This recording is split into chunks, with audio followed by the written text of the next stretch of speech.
Next up is the newly redesigned Sample One XT, and upon opening it, you're going to notice that immediately you can apply different colors just the same as you can Impact XT to customize the plugin to your liking. But there's some really very cool new features that are now available to you in Sample One. So originally, if I was using Sample One and I dragged in a sample, I could play that sample. But it's not really key mapping, and when I say key mapping, I mean that we map that sample over multiple keys. Essentially, the sample is just moving up in pitch as I play higher on my keyboard. And this is just some guitar from, again, my PreSonus Studio One for Professional library. Now, that's okay, and that could work, especially if you're just triggering a sample or something along those lines, but you probably want to be able to get a little more in depth with that. So traditionally, what you would need to do in order to start playing around would be that you would need to edit the start and the end markers, again, like what we were talking about with Impact XT, and you would need to relegate what you were playing to a very specific key inside of Impact XT. So this would require that you essentially would need to choose which key it was that you were going to apply that sample to, and then after having done that, you would then be able to create sort of your dream sample layout inside of Sample One. But now we've got this cool feature. We've got a couple cool new features. So first of all, I can right click on what I've dragged in, and I can select the option for Create Slices.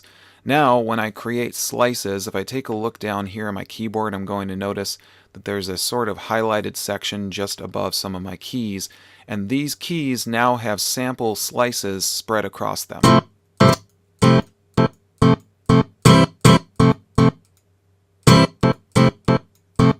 And I can see when I play that up here I get a white dot next to which slice it is that I'm playing. So I can click on each of those slices, and then I can edit the size of those slices if I would like.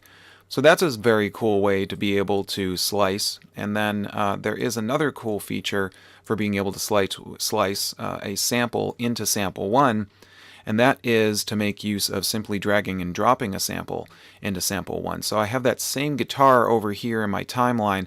I'm going to left click on it and start dragging, and while I'm doing so, I'm going to hold the Shift key on my keyboard, and I will then drag and into the empty top space here inside of Sample One XT, where I would usually see my sample layout, and I see Slice and Add Sample listed.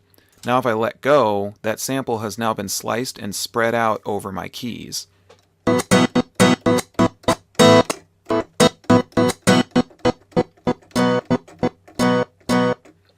And again, I can jump back and forth between those slices, and I can adjust the size of those slices in any way that I would like to adjust them as well. So that's a really cool way to be able to bring in a new sound into Sample One XT. Now additionally, there's a new record function, so I can click on record right here. And then I have this record function. Now, if you're familiar with what the process of sampling is, now sampling really is, when you come right down to it, just very simply recording a sample and playing that sample back, recording a sample of something, whether it be a drum or a guitar or whatever it may be. But what if you wanted to do that into Sample One? Well, traditionally you would have to record that audio into Studio One, and then you would need to save that as a WAV file and then re-import that back into Sample One. But you don't have to do that now with this new version of Sample One XT, and that's because you can simply make use of the record function that Sample One XT has. So it's got a record function and a gate record function. Gate record would allow you to only record when that gate were opened up. And record will start the process of recording into Sample One XT. And what are you going to record from? Well, that's where you can take a look at the input section right here.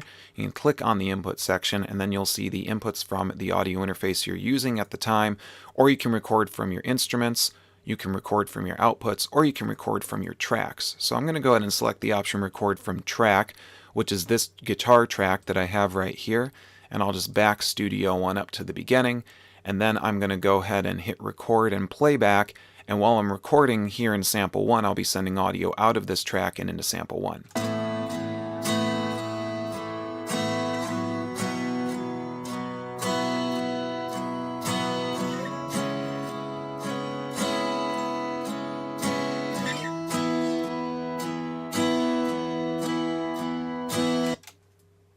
and then I can hit stop. So now I have this new sample, and it is only associated with one key. It's on the C1 key.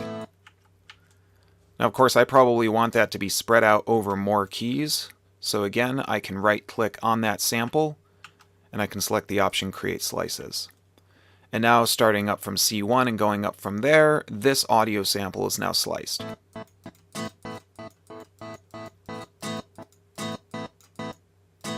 And again, I can jump back and forth and take a look at those samples in the wave editor in order to adjust the size of those samples and those slices, and this allows me to be able to dial in how it is that I've sampled that audio into sample 1. And then finally, let's take a look just real quickly at the mapping section of Sample 1 XT. Mapping is super useful because what this does is gives me a visual layout of how it is that my samples, either those that I've recorded or sliced or etc., into sample 1 are being laid out across my keyboard. And you can see on the left-hand side in the mapping section here, as I click a new sample, that sample then gets highlighted in mapping. This shows me the note to which it is assigned. However, I can drag that to expand that sample further if I would like. And as I do so, you'll notice down in the bottom half of sample 1, just above the virtual keyboard, I can see how I'm dragging and expanding. There's a little bit of a blue highlight that happens there that lets me know that I've expanded this around, and I can move this as well if I want to. So I can move that specific slice for that sample to different locations on my keyboard, and again, this just lets me get even more in-depth with how it is that I am controlling and playing back my samples from Sample 1 XT. So there you have it, everyone. A couple extremely powerful virtual instruments in Studio One version 4. You've got the Impact XT and the Sample 1 XT.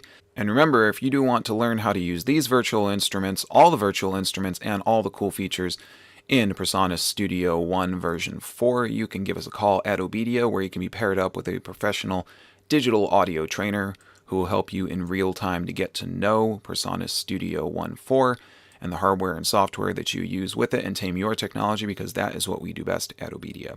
As always, guys, I'm Brian with Obedia and PC Audio Labs. So thanks so much for tuning in, and I'll see you next time. Today's pro audio hardware and software can give you excellent results if you know how to use it properly. Obedia can help you to get the most out of your pro audio hardware and software.